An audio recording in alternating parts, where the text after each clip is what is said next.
Hari Om, Namaste. Welcome to this Yoga Ramayana Vishwakosha History and 108 Days webinar celebrating the glory of Ramayana. I'm very happy to talk on this topic of women in Ramayana on this occasion. Before we proceed further, let us go with the invocation and seek the blessings of Goddess. या देवी सर्वभूतेषु मातृरूपेण संस्थिता नमस्तस्यै नमस्तस्यै नमस्तस्यै नमो नमः या देवी सर्वभूतेषु लक्ष्मीरूपेण संस्थिता नमस्तस्यै नमस्तस्यै नमस्तस्यै नमो नमः या देवी सर्वभूतेषु बुद्धिरूपेण संस्थिता नमस्तस्यै नमस्तस्यै नमस्तस्यै नमो नमः या देवी सर्वभूतेषु शक्तिरूपेण संस्थिता नमस्तस्यै नमस्तस्यै नमस्तस्यै नमो नमः.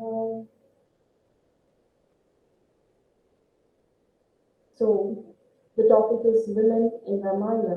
We are speaking about women. And this very invocation gives us the significance of how the powerful the woman as a character is. She's an embodiment of selfless love, the unconditional love, as a motherhood, what we experience in our life. She's also the embodiment of intelligence. She's an embodiment of prosperity, abundance, protection. She's seen as an embodiment of all the power that is required, essential to meet or to run the life. So speaking about this women definitely is a very delightful topic for me. But the point is that when we look into our actual society, when we look into our Indian society, the role of women is not seen so. The role of women in Indian society is too often viewed as a kind of liability.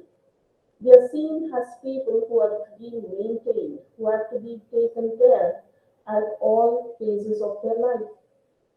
This is reinforced also by women surrendering to such disempowering notions and beliefs that govern what we are capable of and what we are meant to do. Our women are not taught how to own themselves. They are often taught not to own themselves.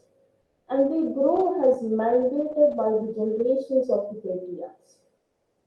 Denial of the self more often leads to the denial of one's true potential, and this affects the state of the entire country. With the family units being a fundamental aspect of our every Indian's life, every member of the Indian household of variable age groups has to undergo an awareness journey to break out this long-standing legacy of socially treating women as second-class citizens in a country which promises them empowerment by law. Women are considered as goddess, especially in the society of India. This belief is being practiced since ancient times. They are considered as goddess but are not treated like one. For many years, even after all the struggles and fight, we are still being ill-treated by this male-dominating society. Even after all the fights and the bad treatments, we cannot ignore the fact that women is very important part of everybody's life. Without a woman, we cannot even imagine a life. For the successful continuation of life on this planet, women are highly responsible. She, apart from doing household chores like making food, cleaning the home, and taking care of all the family members, she has slowly started taking the initiative to take the external work activities as well, like finance, investment, and many things related for a materialistic growth as well. Trying to understand women, Vedas, Puranas, and our epics definitely give us a stronger understanding about the position of women, their culture, their habits, their thoughts, their attitudes, and the complete life of women. So, in this regard, Vedas, the Puranas, the epics of our India, they form the epicenter of our Indian thought and culture. As expounded in the Vedas, man has to strive to achieve the happiness and bliss by attaining the Purusharthas. The Purusharthas being Dharma, Artha, Kama, and Moksha. And our epics definitely lays down the techniques of attaining these accomplishments. Both the Ramayana and the Mahabharata as well. It brings out the techniques and sees that the man's true aim and purpose of life to take care of the spirit within him is achieved. It also points out that spirituality has been a dominant motive for our Indian civilization. The Indian scriptures has been surviving for centuries because they are giving us this characters which a person can embody into themselves and symbolize certain ideals of life. Such characters and ideals are presented in these stories in order that they are emulated by the individual for the development of one's personality and for guiding one's social behavior. There is a definite purpose for reading Vedas, our Puranas, and epics. And the purpose of this reading is very clear that we emerge out as a new personality even without being conscious of it. And in this regard, epics play a very vital role because they have a very long oral tradition. They have different tellings and retellings in their narrative tradition. And by this, we can understand that they are not the monolithic text. The multiple narratives that these epics carry with them emerges from various points of subjectivity, community consciousness, and disparate experiences of the historicity. The different ideals, the aspirations, the temperaments, the failures, the achievements, the different creeds displayed by the epic in India, especially the Ramayana and the Mahabharata, that makes it these epic has a part of not just the Indian tradition, but also has a part of the world literature as a global epic. These things have been emerged out. The socio-economic and cultural conditions of the society is reflected in these epics. These epics and their characters have impacted the psyche, especially for the Indian minds.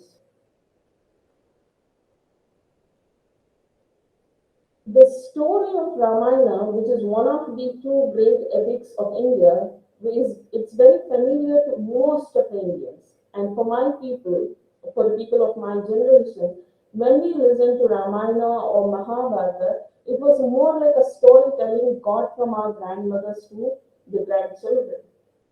For people of my generation, it was a story taught to children at a very young age.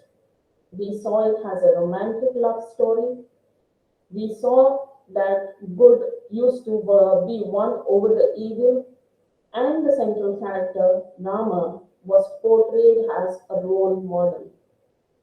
The Ramayana was told to us in this way, in which it was very clearly emphasized that it is purely a Rama story, where the Rama is the evergreen hero. He is a great archer, a young man who gave up being crowned and went to the forest to fulfill the oath that his father gave to his second wife, Kaikeyi. He was also quoted as a great lover, a man who stood steadfast by a single wife and a loving brother.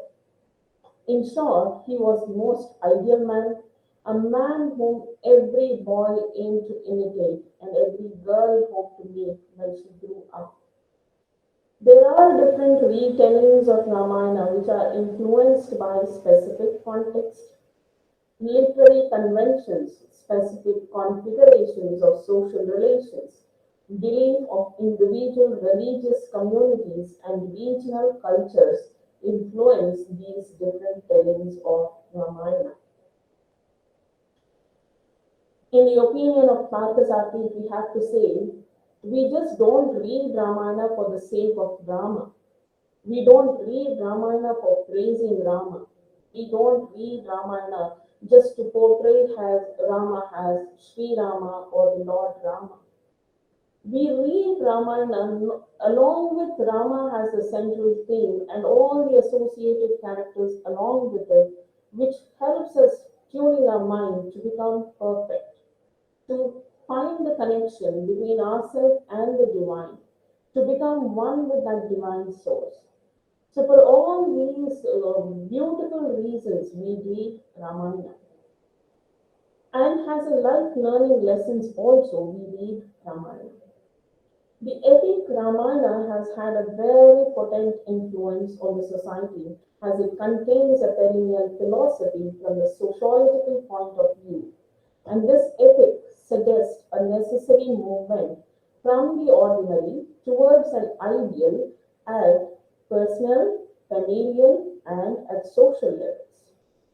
The Ramayana is not called as a mythology because it has existed. There are evidences of its existence.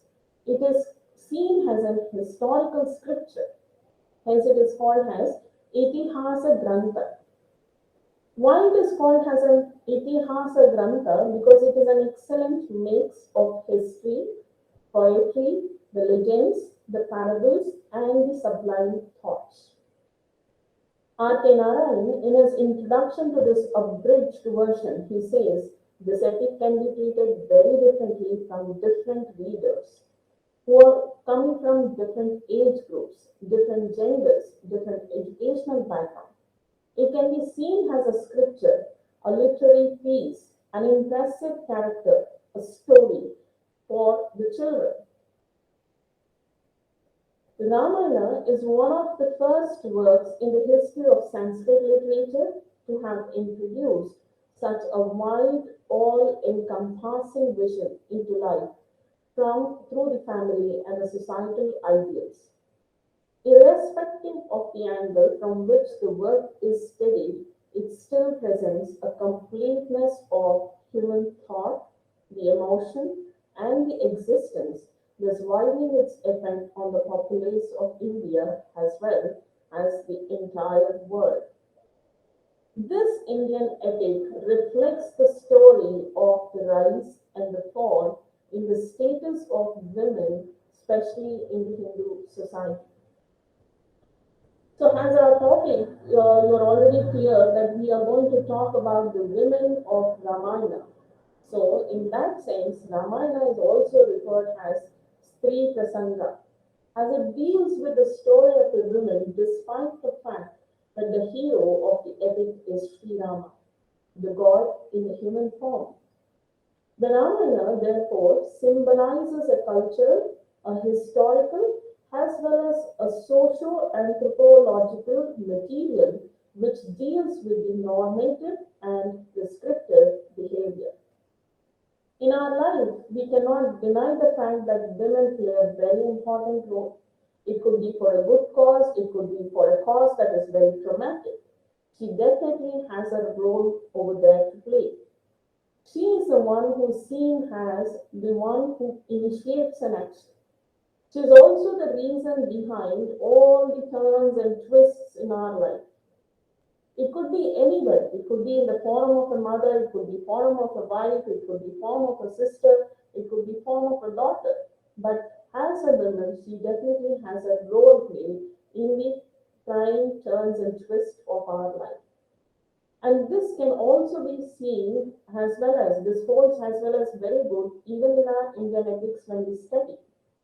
In the Ramayana, when we look at this aspect, all the critical incidents are caused by the women. The main turns of the events is caused by women. The moment I say this, Ramayana, the reason for a Ramayana, a story of Ramayana, looking at what he does, why he does and all begins with this plot of trying to send, making the Rama slip of his coronation and putting him into the 14 years exile. The story begins from there. And the reason, the prime two characters, the two women characters who are solely responsible for this, is seen one his own stepmother and the caretaker of his stepmother Manthara, Kaikeyi and Manthara. Manthara and Kaikeyi play a very vital role in the Ramayana. This character Kaikeyi is condemned by every other character except Sri Rama, as she is considered the sole reason for the death of Dasharatha and also for the exile of Sri Rama, followed by the abduction of Sita. But Sri Rama is Sri Rama. He does not tolerate any curse hurled upon Kaikeyi because he knows his existence purpose, he knows the rules of destiny, so hence he believes in there's no point in blaming Kaikeyi. He blames the destiny which is solely responsible for everything.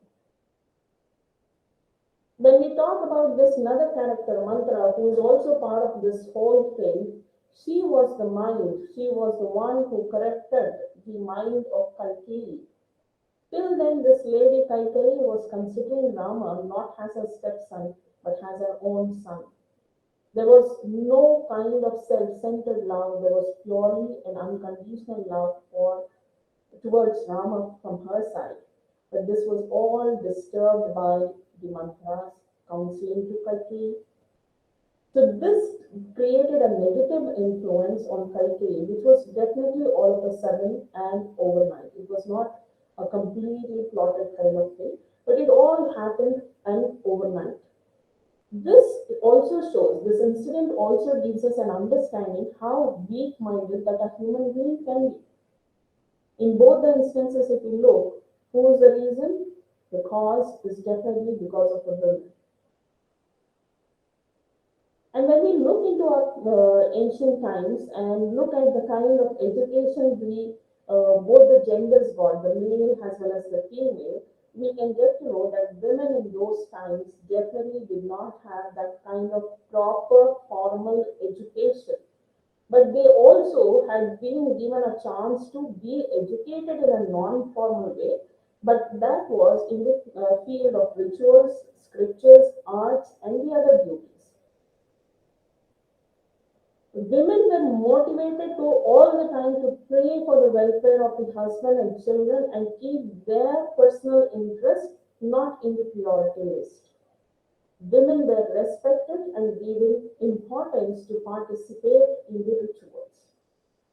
When we say that they had this equal chance of participating in the rituals and they were seen, usually when it is a puja or a sacrifice or any kind of rituals that is performed, it is seen as a complete act if the couple performs.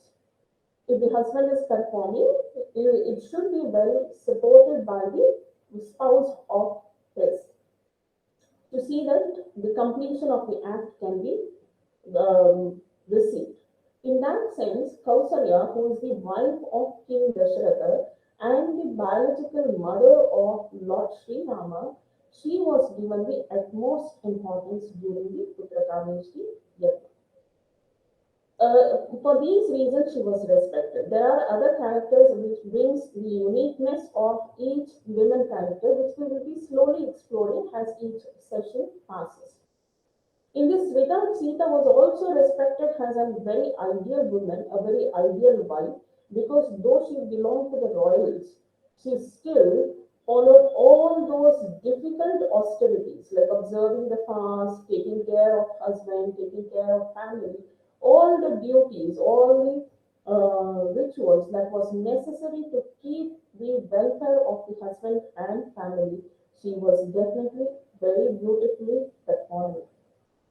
In our society, we can get these kind of accounts where women being sacrificing a lot, keeping her pains and pleasures aside and putting the interest of her family in the front line. We find such kinds of accounts where she has been constantly praying for the welfare of her family, but we don't find an instance where the reverse order is being seen, where the husband compromises a lot, where the husband sacrifices his personal interest for the sake of the family. So the reverse order is very rarely seen. I wouldn't, at this point of time, in contemporary world, I wouldn't like to say that it does not definitely exist, but comparatively, if you look at majority of the time, it is the gender female who is doing the most of the sacrificial part and not the reverse. We have not seen anywhere anyone most I would again I will not go into that saying we have not at all seen there are exception cases, but definitely most of the time we have not seen any instance where a man is doing all these things for women, particularly in particular for his wife. We have not seen men like Sita or Savitri. Like Karwa Chauth is usually the female key for the men, it's not the reverse order. But now, since the compatibility, understanding ratios have increased, some men do understand their wife's interest and also try to be on fast, but that's a different issue. But on an average, we are wise if we are looking at it's the other way around.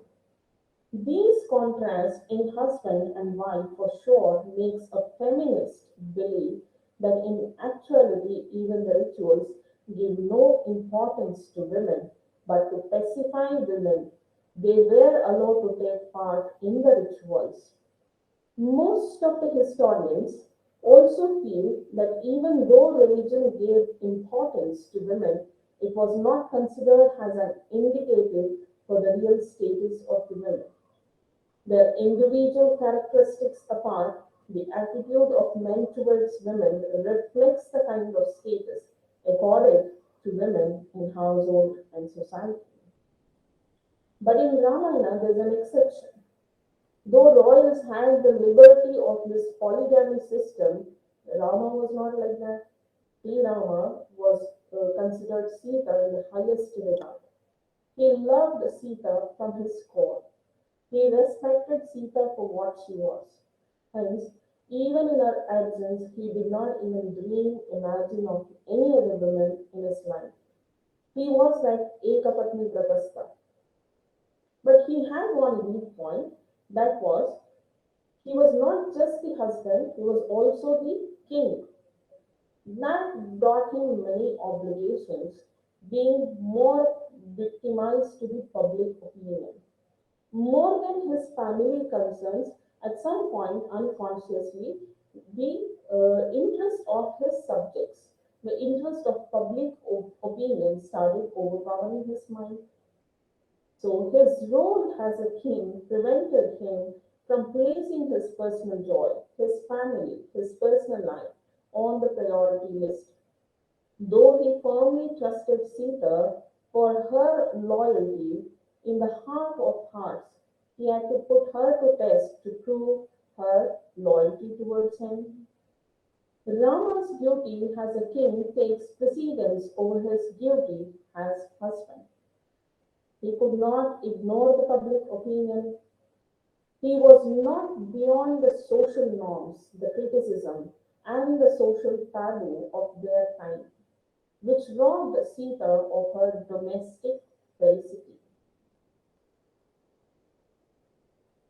In our culture, we have been taught how to treat a woman as well. She might have her limitations, but otherwise also there are certain value educations being instilled into us of treating another woman in our life.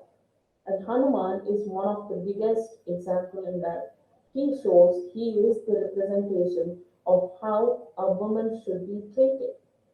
So Hanuman in the Ramayana sees Sita as his mother. He gives the place of mother for Sita. He represents a very important value that most of, in fact, not most, all of the human beings in any society should follow. And as stated by Sukadeva, he says that the society will progress in which a man sees his mother in every woman and every woman sees her father in another man. So this gives a kind of secure feeling for a woman in a society. Despite some instances where men have been showing positive attitudes towards women, still it is a male dominated society. And this male domination, even in Ramayana, has been reflected in certain occasions.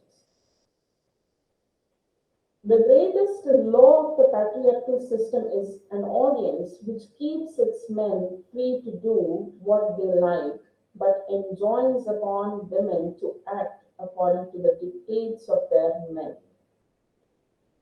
In this regard, we have one such occasion where Sri Rama does this. During his exile time, when Sita becomes very stubborn, very adamant that she wants to follow Sri Rama along with him to the forest, Rama tries his best to make Sita aware of the dangers of the forest life and tries to exercise the strong influence on her saying. He compels Sita to obey his orders. So then he uses his authority as an husband and says, Sita, you should act as I'm going to tell you. He says, Oh, frail Sita. This oh, frail Sita gives us a picture of how the physical appearance of Sita was. And it also gives us an understanding how helpless also she was. She wanted to do the thing that she wanted in her life, to be with husband, to accompany her husband. But then she was forced to stay back. But Sita, Sita, she did not follow that. And there is also another place where the command of an husband on a wife is seen. It so happens that when Hanuman reports to Rama of Sita's eagerness to meet him, this is after the war and when they accomplish victory over Lanka and Ravana, and Sita has to be escorted. Then the Hanuman reports of to Rama about the Sita's eagerness to meet him. Then the Rama commands Vibhishana to escort Sita. After she has had bath and she gets adorned with fine robes and jewels, bring her. So this fact, in fact, this statement, Sita is surprised by this, but for that Vibhishana very firmly says that you ought to do the bidding of your husband Sri Rama as he has enjoined you to do. So here also Sita has to be obliged and has to follow her duty as a wife. So she obeys him and appears as expected by Rama. So these are the few instances which reveals how the Indian society was functioning. Majority of the time, in majority of the situation, it is always the wife who continuously obeys and follows the orders of her husband. Anything said by husband is taken as an order by the wife. There is one more character, very important character, without which the Ramayana could not have existed. That is the mother of Lord Sri Rama, the wife of the king Dasharatha. When we look into her life, Kausalya, her life is actually characterized by a very insecure feeling. When we look and try to study her character, her life, it can be understood that at no point in her life she was given a chance of taking decision on her own, but she was always dissuaded from accompanying Rama to the forest. Her character presents how a woman in those times were, especially in the polygamy system. She is presented as a docile, unselfish, but a very beautiful wife, a very dependent mother who has filled in a lot of sentiments and family that takes precedence over everything. A study of women characters in Ramayana will bring to light not only their individual characteristics, but also the subtle contrast and the ideals for which they have stood. The ideal women have been portrayed mainly in the two main epics of India, so that their models are meant to be followed by the future generations. Feminist critics speak about the gender discrimination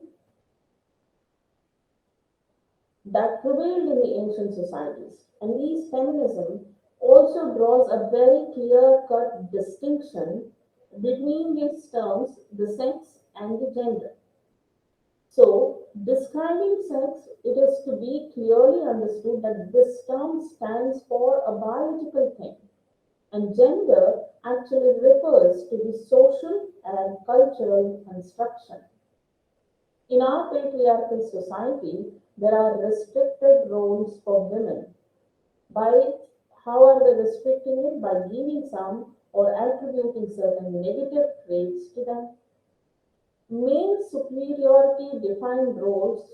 They have male superiority has defined roles for women in order to see that they work, they exist as their subordinate. The Valmiki's Ramayana is an epic which deals with war and which is the result of an abduction of the women, this a motive which is being recurrent in our literature. The main situation of the war revolves around many women characters, and the themes expounded are that of glory and heroism, with many layers of meaning.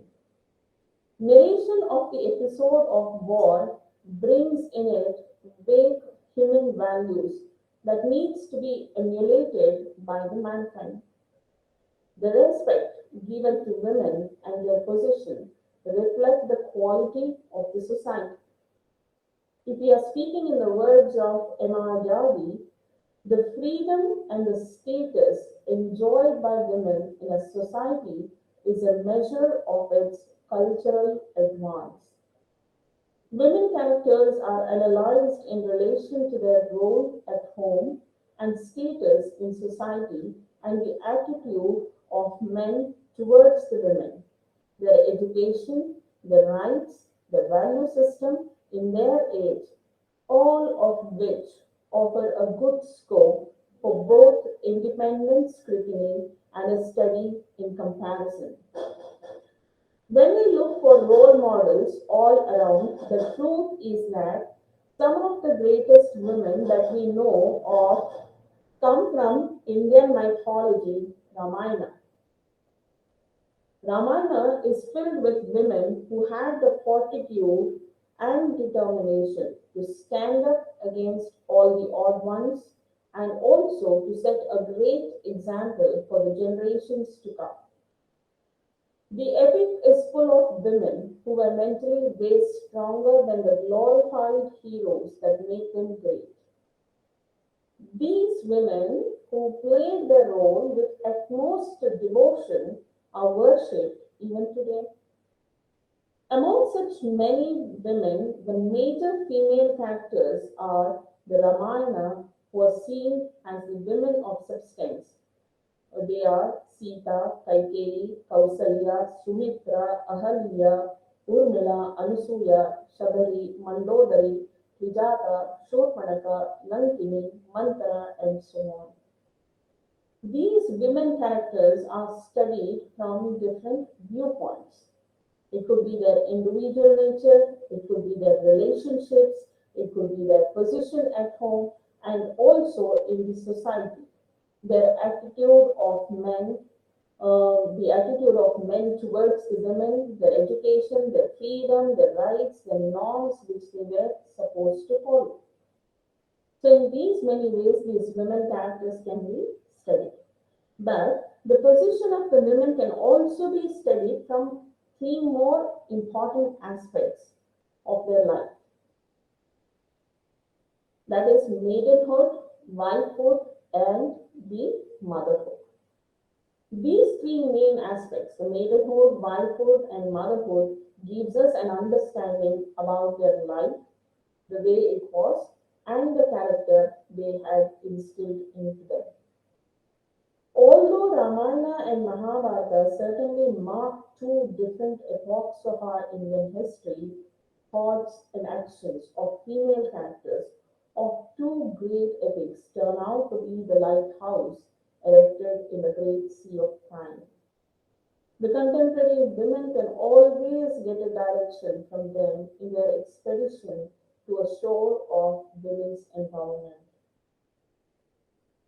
With this, I thank the organizers of Yoga Ramayana Vishwakosha History, the 108 Days webinar, done for celebrating the glory of Ramayana, for giving me an opportunity to explore women and their position and life in Ramayana.